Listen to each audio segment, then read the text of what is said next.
COVID-19 has been this unexpected event which shaped the way we lived in 2020. And clearly it is here to stay in 2021 as well.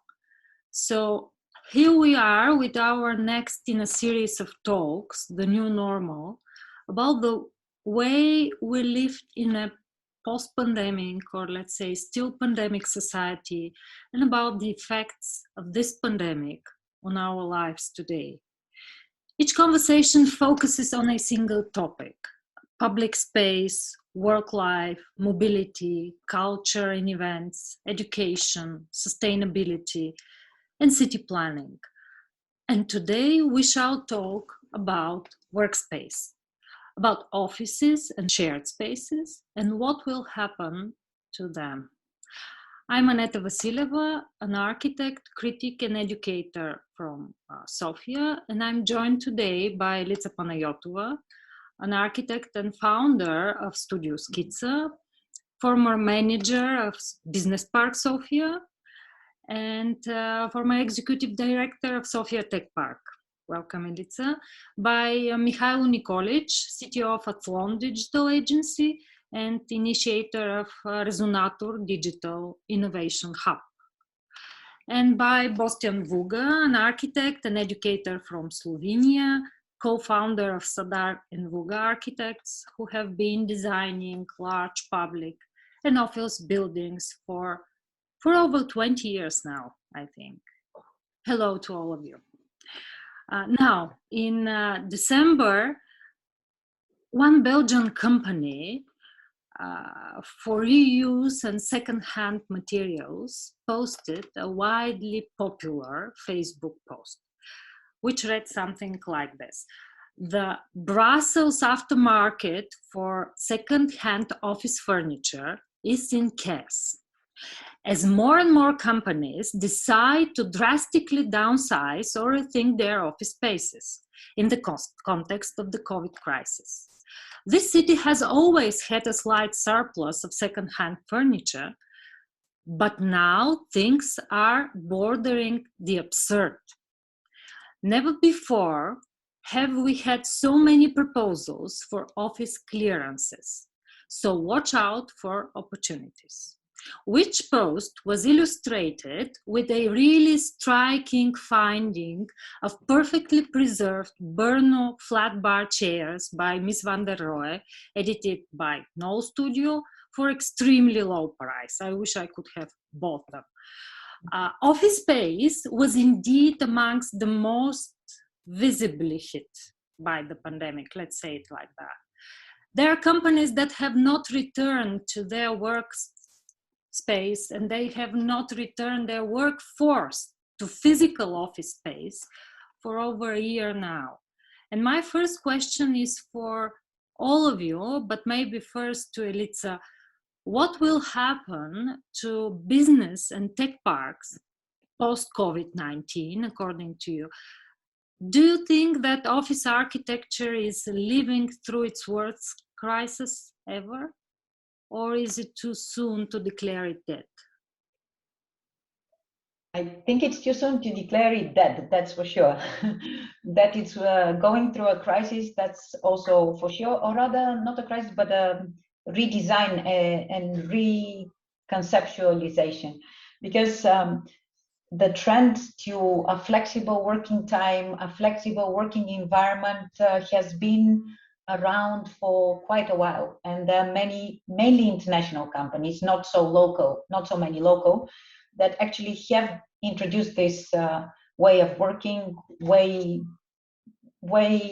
back in the day. And but definitely this will speed up certain processes, and this will be a new trend for our regional market, definitely, because more people would be working from home, will be working with flexible hours, and that will redesign, that will have an effect on space. On top of it, there are certain industries and the tech parks and some of the office parks also have those companies as large tenants that will create that opportunity for their employees, because not everybody has to be in an office to be able to do his or her job. So for those industries and those companies, definitely this will happen much sooner than for the rest. And the offices will definitely be more of a meeting place, not really the strict desk that you have and everybody has the fixed working space. This in the tech companies, and Misha would be probably able to talk more about it, has happened already. I mean, we have also designed buildings for high-tech companies, IT companies, and even before COVID, the situation was changing and the offices were working in a different way. Right now, that would be brought to a new level, definitely to a new level, because many of the companies didn't have fixed working spaces, fixed working desks even before. Right now, they're thinking of how at least 30% of their personnel to be working from outside of the office, from wherever they like actually, but not exactly the office.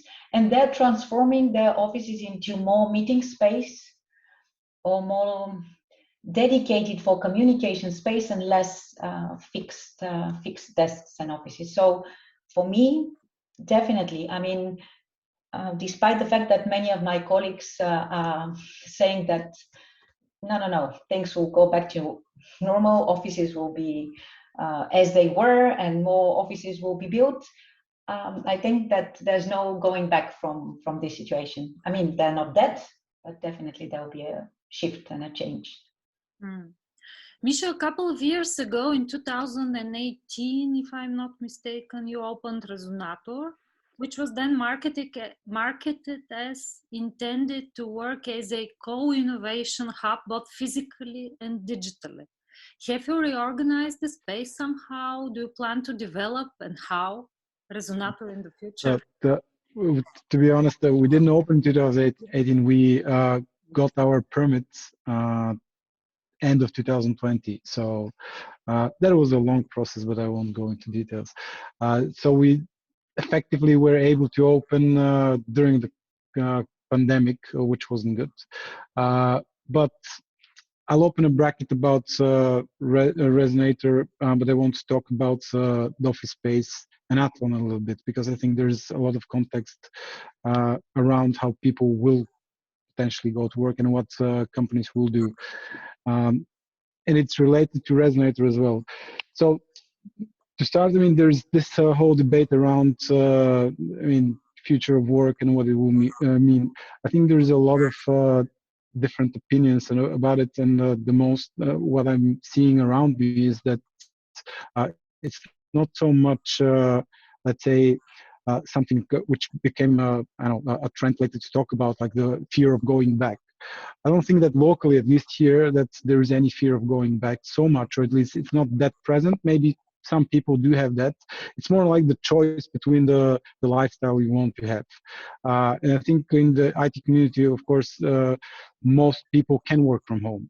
So there's this internal debate, like what's better, having a social kind of environment where you can meet people, because we are missing these moments to meet all the colleagues and friends you're working with. I mean, it is important to be feeling part of something, to have that connection with people and all the rest. And Zoom cannot change that. I mean, it's absurd.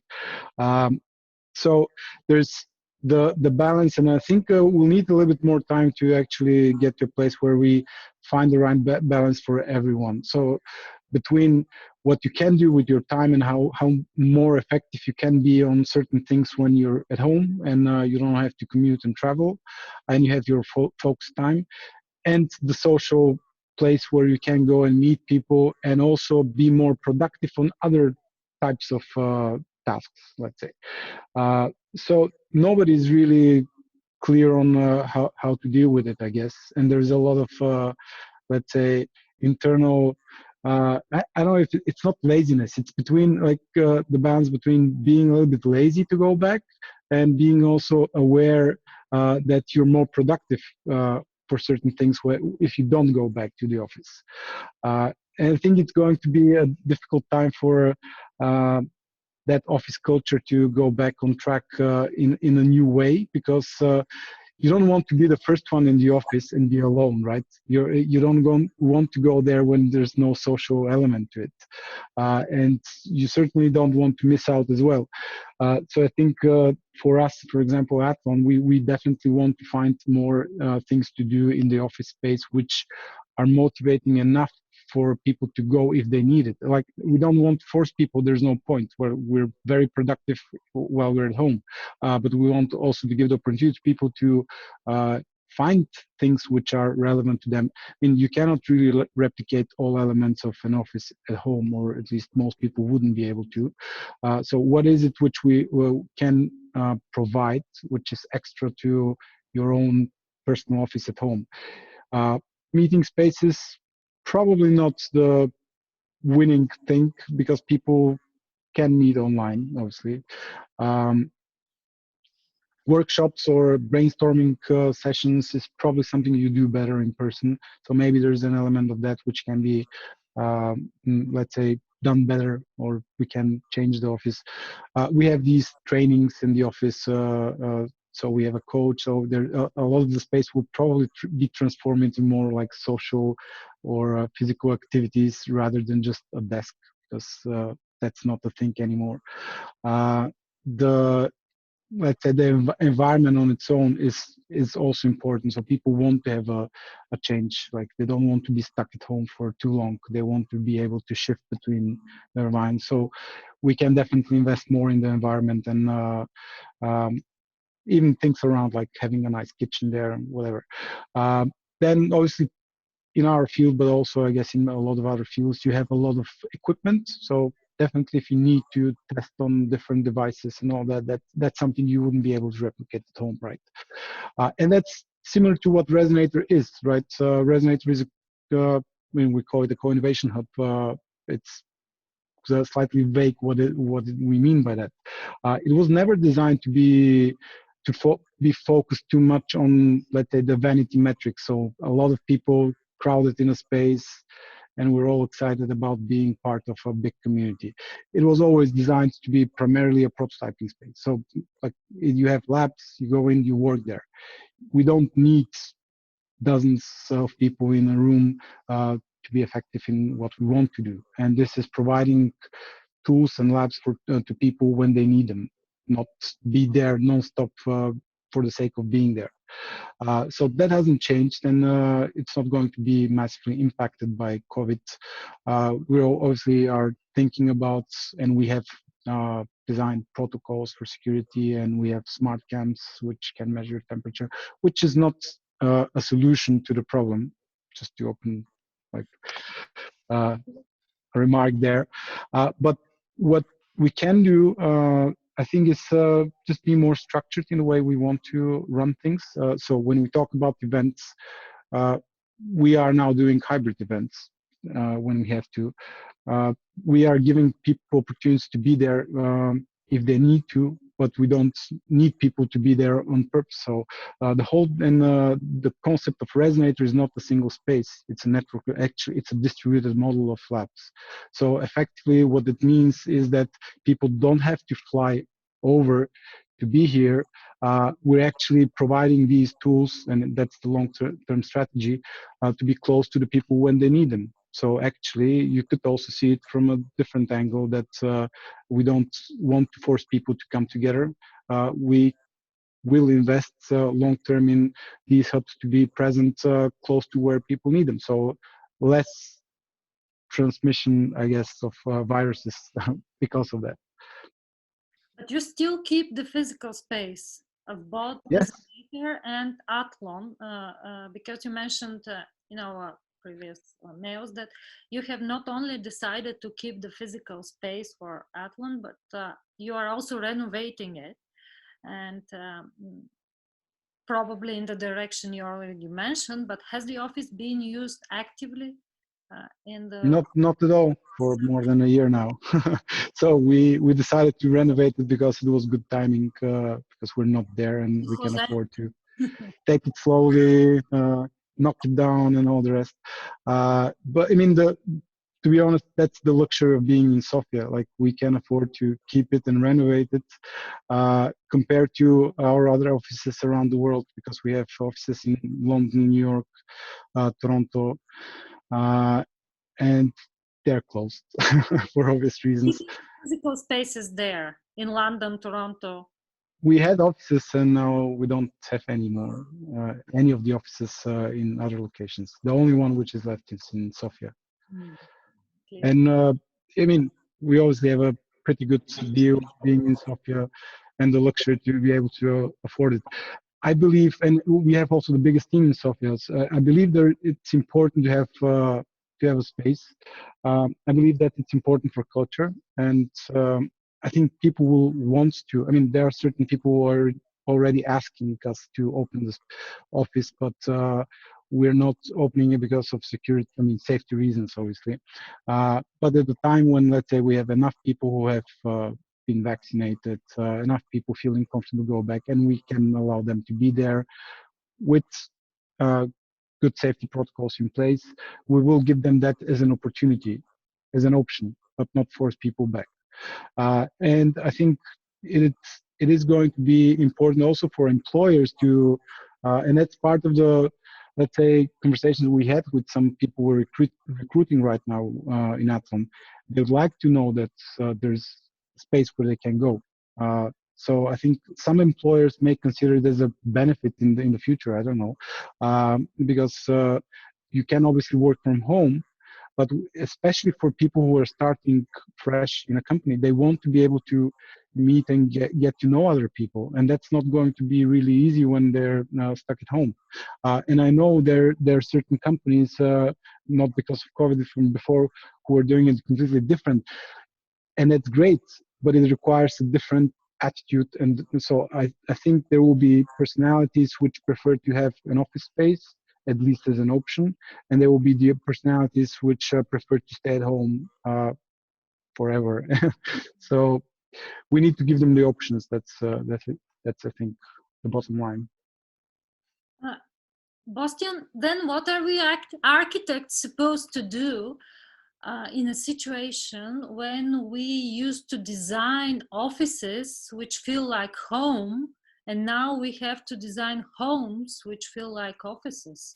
And what will happen, according to both of you, Eliza and Bastian, to all those, we used to call them Google-style, shared, happy, colorful, lounge, board game, open space office buildings, when they seem kind of irrelevant today? Yeah, I mean, actually, I very much agree with both of you, Elisa and Mihailo. I really think, it's not gonna get, the office culture will be different, will change, but it will remain. It will change. I mean, because this is sort of the resilience character of the office culture, which we can experience that, since like in the late 20th century, also after the Second World War, the office culture just adapted. It hasn't disappeared yet. But while listening to you, I was just thinking, what actually was done, or what has changed in our office, where I'm right now. And maybe, I'm gonna try to describe it, because I think I find it really interesting. I mean, when the pandemic started last year, we all kind of went home and started working from home.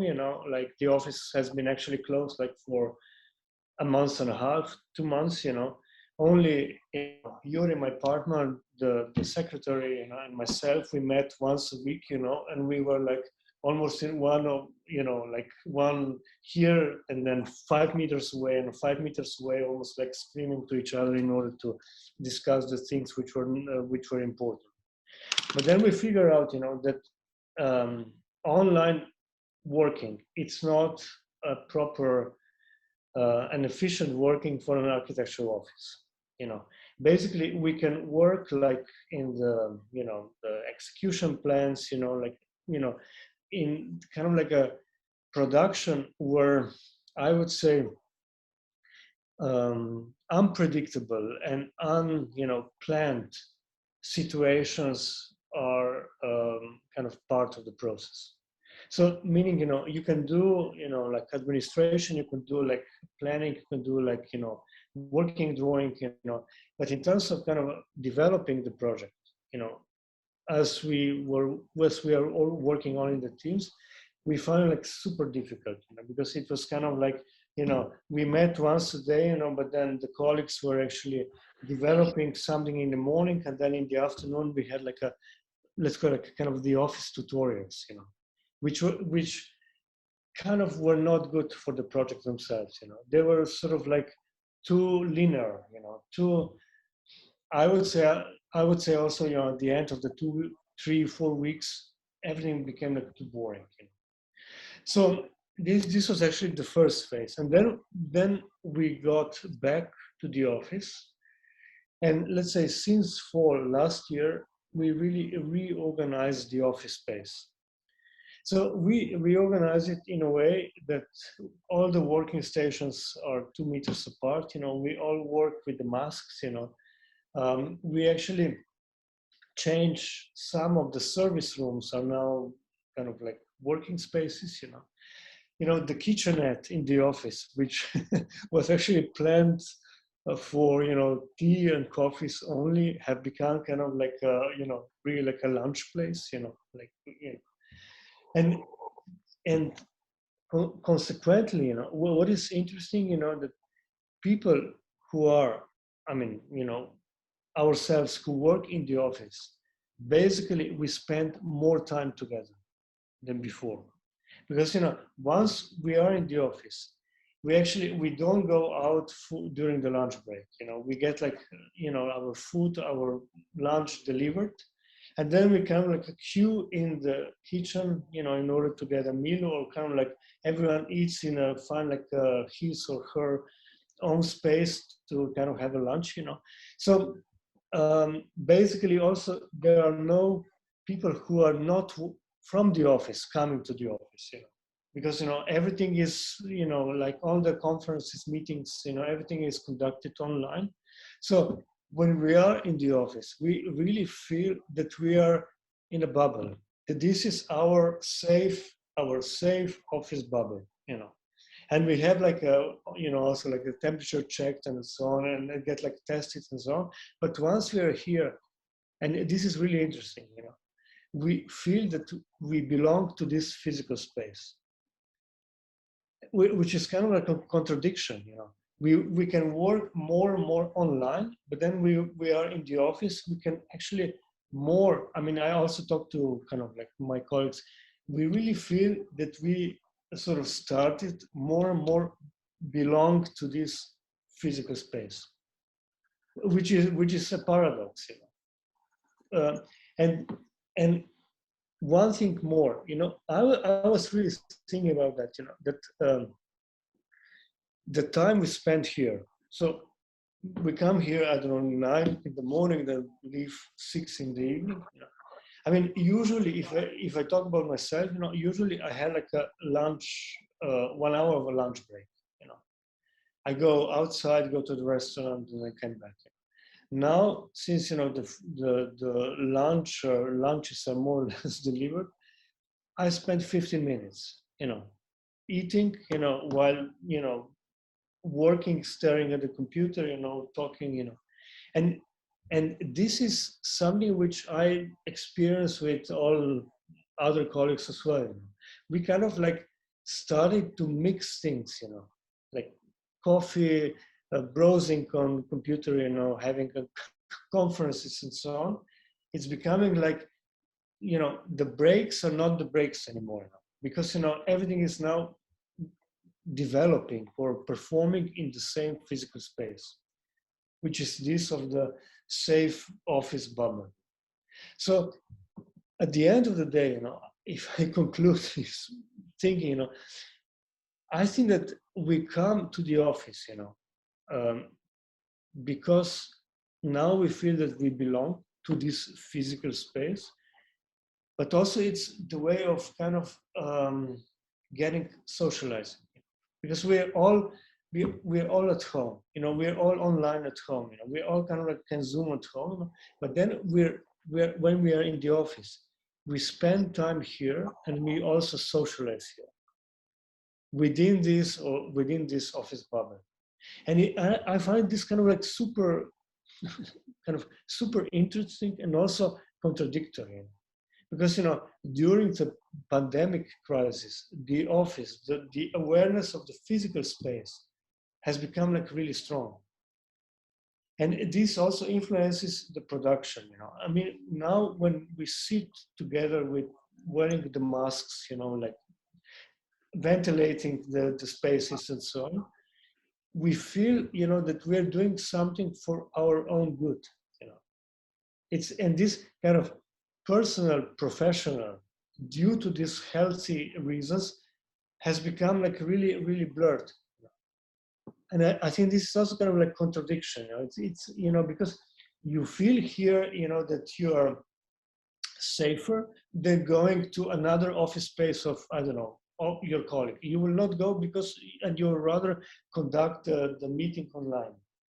But here, you can go, you can open the window, you can, I don't know, like disinfect your hand, you can wear mask, ask the colleague, okay, you're now like too close to me.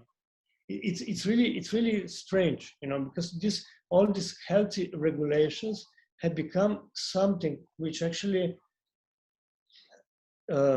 convert or change the attitude to the physical space of the office.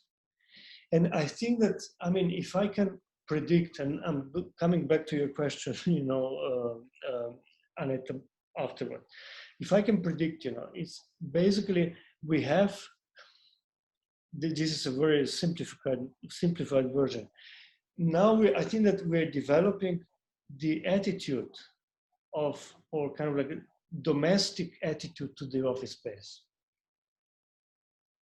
And not by putting like the ping pong table or the funny colorful furniture and I don't know, like plants, bringing plants inside, but we're developing this kind of like personal or / domestic attitude because our relationship is different, because we feel, if I exaggerate a little bit, because we feel safer, in the physical office environment,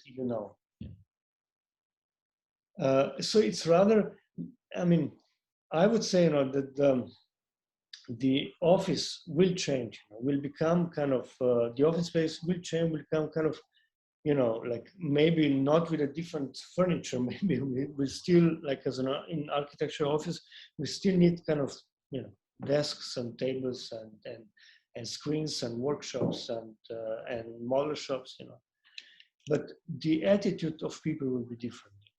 And I would try to kind of keep these discussions, I would say, which never happened before, because there were, everyone kind of like just wanted to leave, either for lunch break or in kind of at the end of the working hours. Now it's kind of smoother, now it's more like, you sit down and you spend more time here, and then you also discuss things, in a kind of not predicted way, within or inside of the same office environment. And I find this interesting. I find this interesting because it has to do with the way where people actually feel safer. Really, really interesting.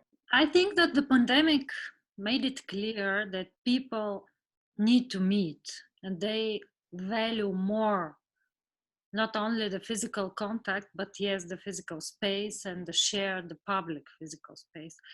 But I have this feeling that architecture offices do not occupy much of the space of those vast office skyscrapers we are continuing to build. Elitsa, did your architecture studio return to physical space? Do you share the same observations as Bastian, as far as architecture work is regarded, because it's different in architecture than in tech companies, I'm sure? I was about to comment that it really matters whether you engage in a more technical or more creative and innovative work. Where really, I fully agree with Bostian. When you're doing the technical design or the work and design, you can be whatever. But when you're creating the idea, coming up with the concept, it's very material to be together and in one space, physically together, close, and feeling safe, which is under the circumstances, it's very important. So actually, we didn't return, but we were having those meetings. And we started to make such meetings that would be not only online, but also in the office, and then work from home, and then get together. Because people have different feeling of comfort. And when you have younger people, they're not living, for example, they're living in a different city than their parents, sisters, kin. They want to be more in the office because they lack the social contact. They live in small apartments or rented apartments, and for them it's even harder to stay at home.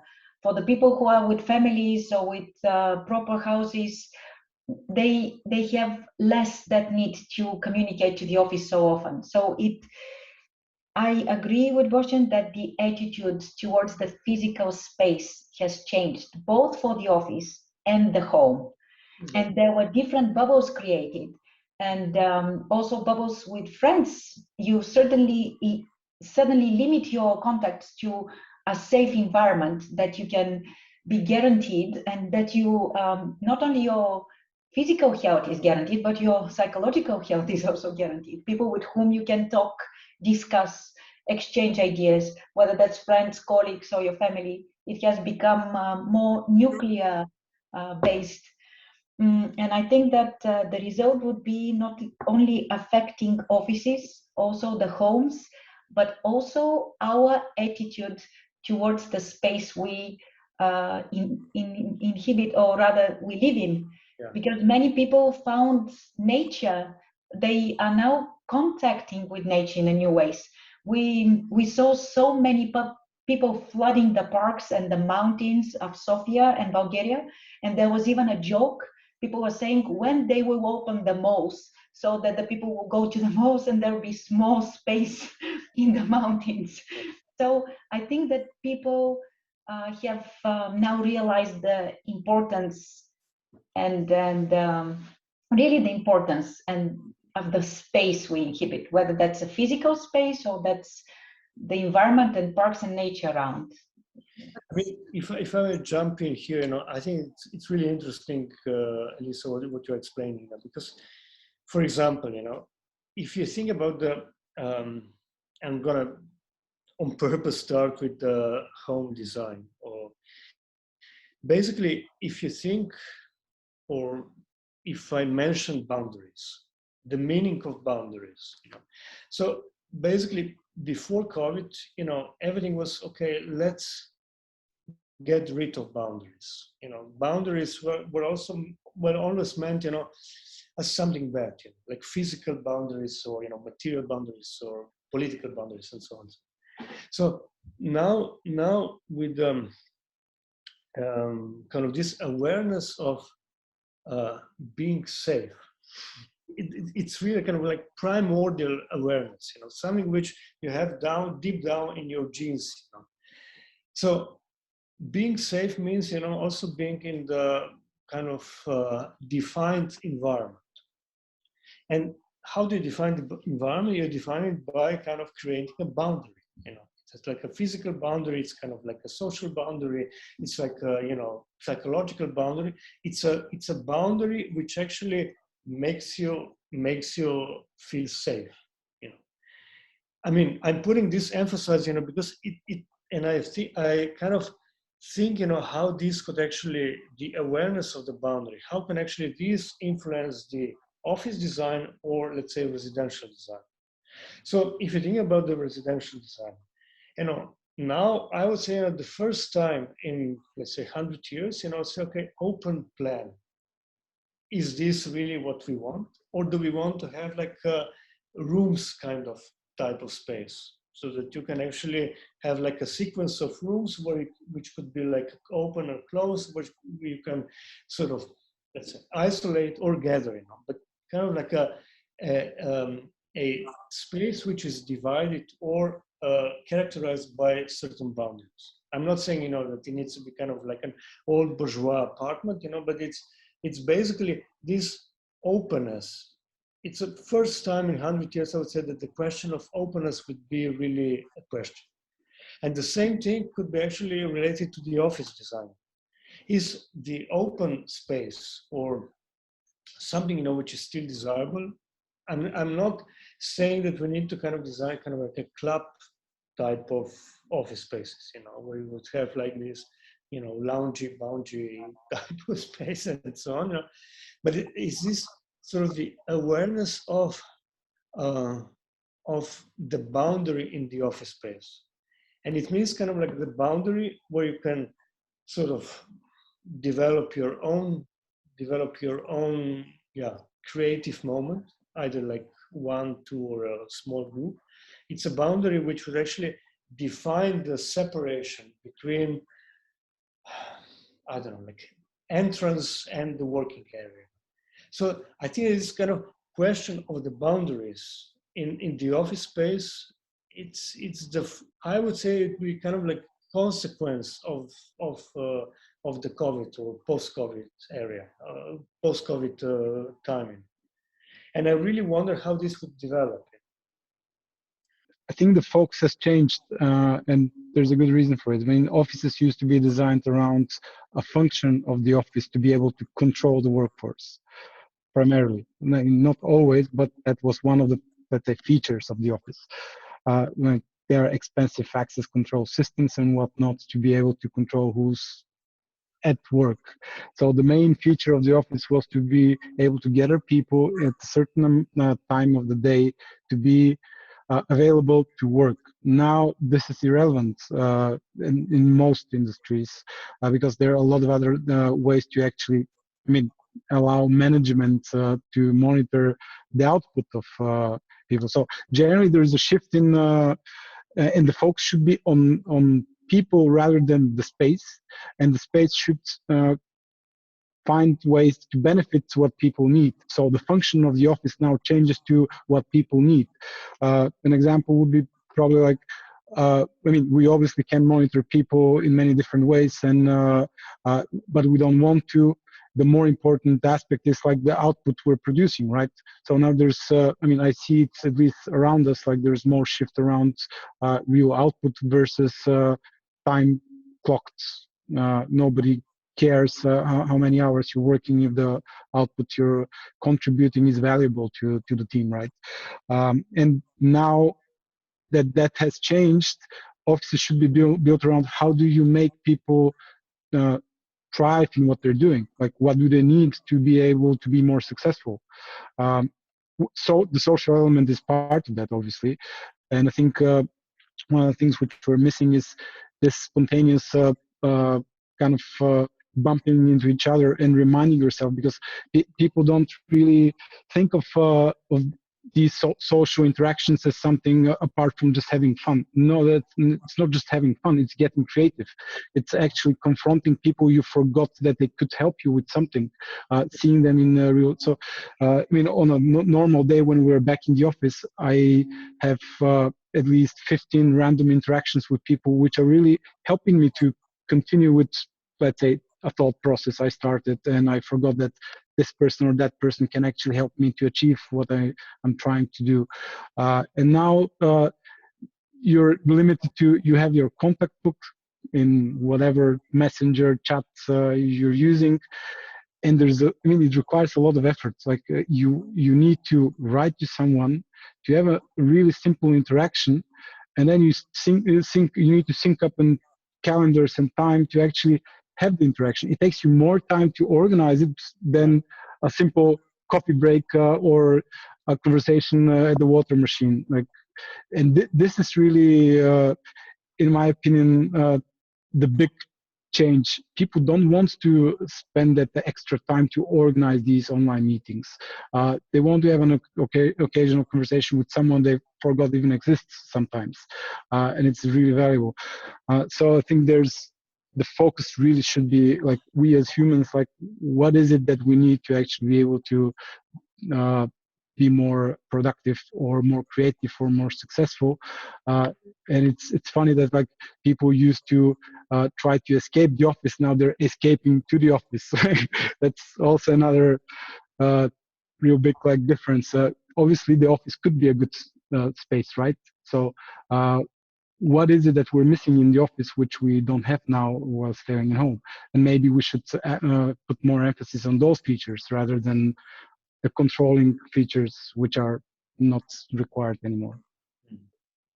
But I think that, Misha, you mentioned that there will be more co-working spaces or pop-up offices that will appear closer to residential areas. So people can get into an office, but that might not be their office or their company's office per se. So actually what this situation is introducing is more choice of how to work, from where to work, how to define the interaction, where this interaction happens. So definitely there's more choice. And I think this is good. It will turn into, of course, it has negative sides, but I mean, it's a dynamic process. The second very important thing is the boundaries that Bastian mentioned. But those boundaries are not only about your work life and private life and social life, but they're also country borders. They don't exist now. If you can work from home, you can be based anywhere. Yeah. The thing is that Europe has to adapt very quickly to that, because right now, although the borders are open, we are not talking about the COVID restrictions, you cannot work from everywhere because the different countries haven't synced their tax administration. So if you work from Bulgaria for a London company, you have issues. So there are a lot of things that need to be reshuffled, and countries will see benefits from that, because Misha mentioned their offices in London and the expensive office cities are closed, but you have countries that can accommodate that, not as offices, but as people living in more closer to nature, working from a distance, diversifying in a way that we haven't so far. And that brings positive ideas, different interactions. I mean, it will be really a hybrid thing. I think this hybridization of spaces, you know, I mean, kind of, I wouldn't even call it hybridization. It's basically, it's appropriation of a physical space on what you really need at that specific moment. And I think that this is really an important parameter, and because it means, you know, and I'm referring to what Mihailo, you said before. So I believe, you know, that this kind of situation can actually help us to move and design the spaces against a specific function, against a specific program. It means, you know, kind of providing spaces for different opportunities. And I think this could be really important, you know, because then you inhabit that space with, you know, once for meeting, once for I don't know what, like entertainment, for leisure, you know, for based on your needs. Yeah, what you need at that specific time. And maybe just one thing more, when you mention commuting,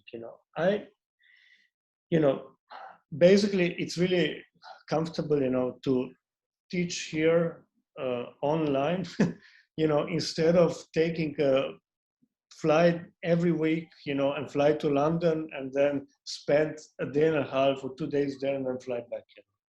I mean, it has to do with you know, like life quality.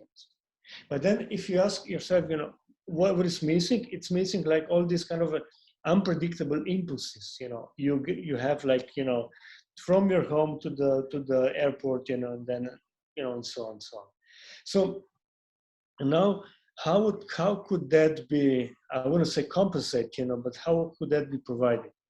So maybe maybe the office culture will merge with the hospitality culture.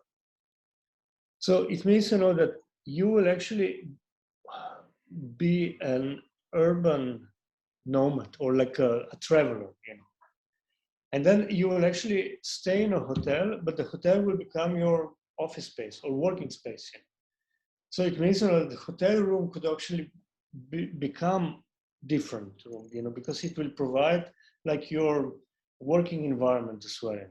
And I think that this could become like an interesting point in terms of tourism. You don't, I don't know, you go traveling, but then you travel and work, because you can do that. You can work online while changing like physical spaces.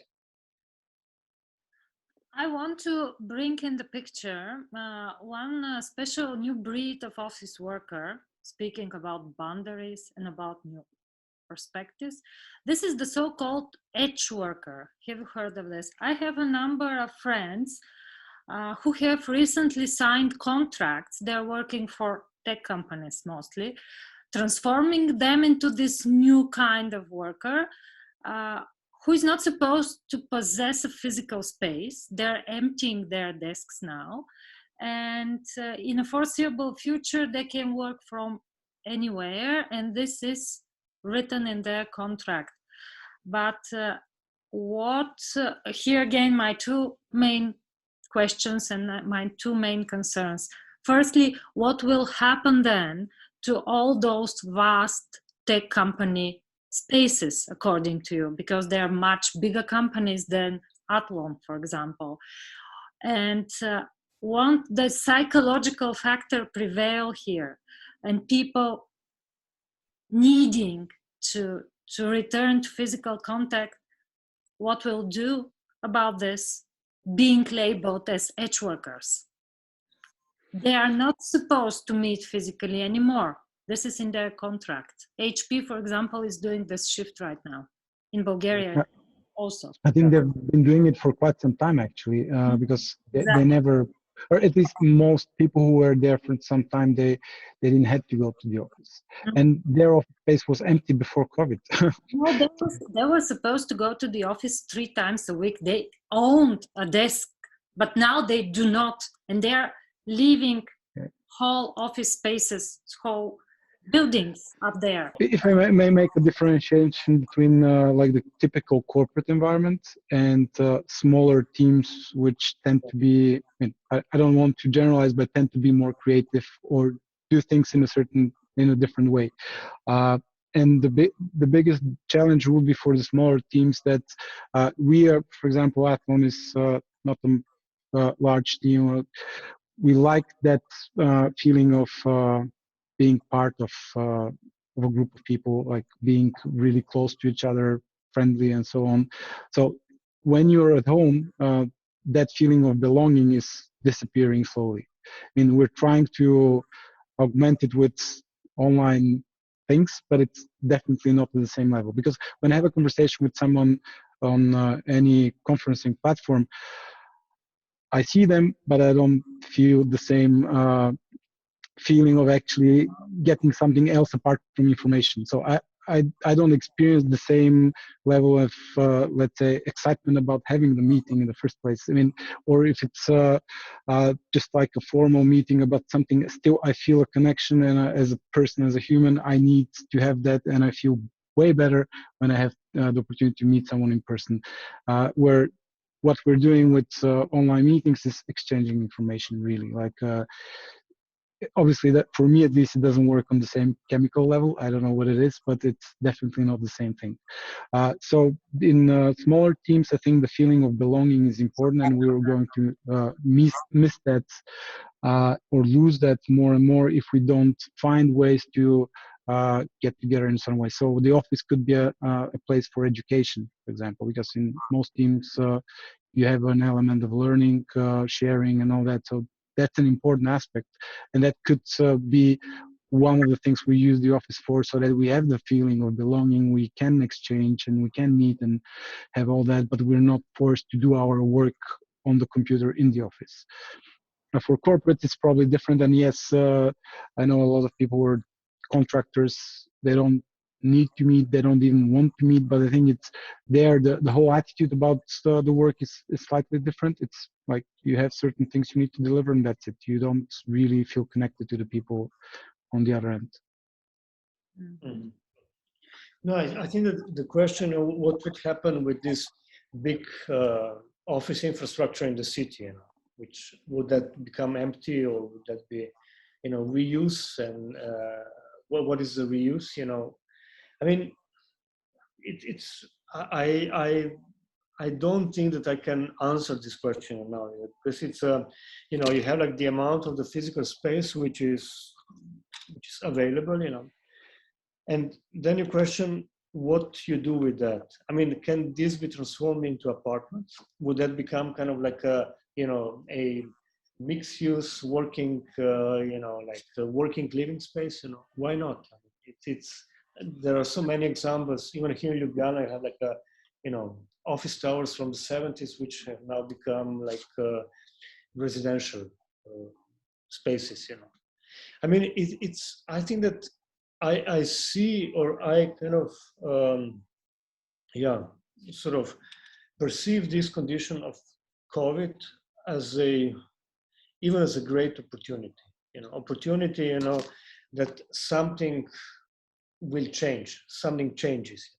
And I think that, if you had asked me last year, after half a year, I would say, maybe it's still too short, but now after a year and a half, or almost year and a half, I think that there are certain things which we have become used to. They become like our habit, and for sure we will continue to use it, like online conferences like this, instead of commuting. And I think that this kind of transformation of the office space, or working space, let's call it a working space, will be strongly impacted by that. I have so many questions, but I'm afraid we are closing our time. But I need some final words from all of you, because it is obvious that the pandemic will be a long run. It will not end just now. It is obvious that people need to meet. That's a thing we all agree upon. Last month, there was an article in The Atlantic about 3 ways the pandemic has made the world better. And they said that COVID-19 has inflicted numerous losses, but they say it has also delivered certain blessings. First, we now know how to code for our vaccines. And secondly, we actually learned how to use our digital infrastructure. Even the 60-plus-year-old primary school teachers, after all, learned how to do this. And we have unleashed the true spirit of peer review and open science, they say. So I was wondering what's next, even if regarding to architecture. Are we trying, to get a step forward of the pandemic, and also about society, a new kind of office ecosystem, multifunctional, adaptable, and a new kind of relationship, which to be developed in a new kind of space? I mean, if you think, I'm going to say it like that, if you think about an office building from 1960, like really kind of massive chunk which occupied the city fabric, and then you think about an contemporary office building now.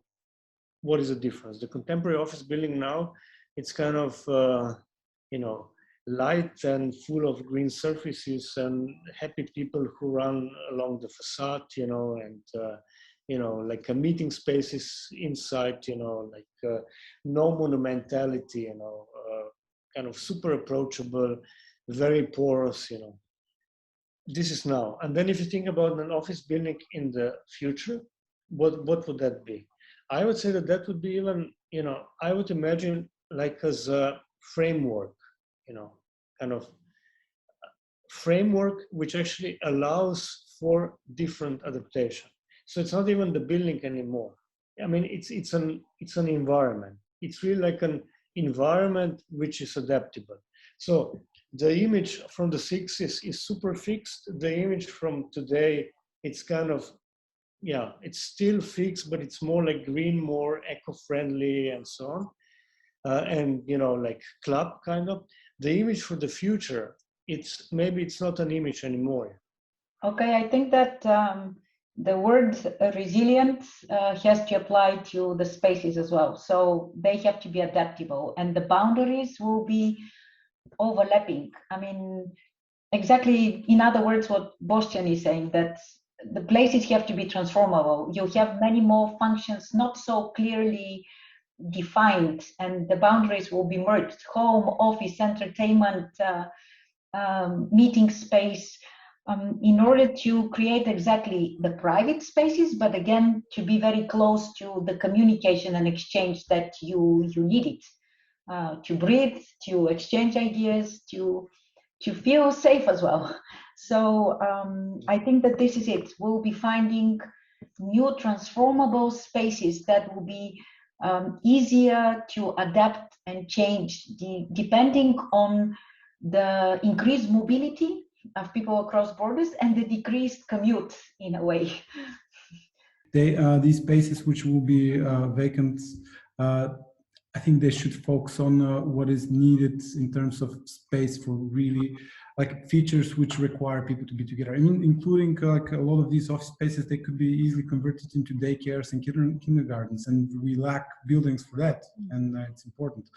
But yeah, I think the balance between commute and work-life balance in general is quite important. That's a benefit we all see now. What we need to invest in more as a society is basically the human capital. So a lot of the stuff which we're missing and have been missing during the industrial age is enabling people through education, enabling people through tools they need, shared tools and resources. Like this is something we can now use.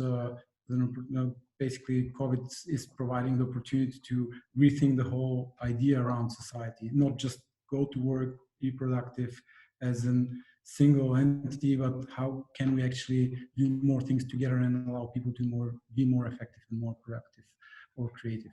That's maybe important. Looking forward to that future. Let's see what will come out of this pandemic in 5 years' time. The future is now, as it usually happens. Thank you all. Thank you. It was very nice.